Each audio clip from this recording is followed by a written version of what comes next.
ölüm. Yo, elə deyil. Ölüm tək həqiqət, tək ədalət. Bütün dini mətnlər, bütün tarixi mənbələr, hər biri bizə ölümü xatırlayan. Hətta Quranda belə ayə var, bütün dini kitablarda Allah, Tanrı ölümü sonra yaşamı yarattı. Bu nə deməkdir? Və yaxud hər gün ölümü xatırlayır. Bax, belə düşünək ki, sabah bu vaxtda öləcəyik, son günümüzdür. Və bizə günah kimi təqdim olunan bir çox məsələlər var. Bax, o son günü sizə sual verirəm. Zina eləyərdik, eləməzdik.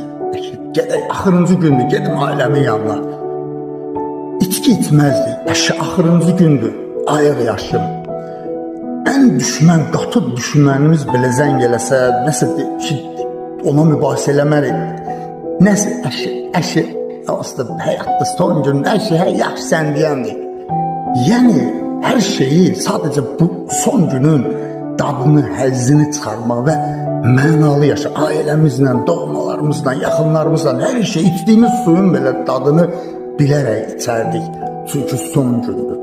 Bax, ona görə deyir ki, hər günü son gün kimi yaşa və həyatın mənasını, dadını, həzzini bil və həm də ölüm hər an xatırla, çünki o sənin həqiqətindir. Bir gün o mütləq həqiqət olacaq. Budur sadə məsələ.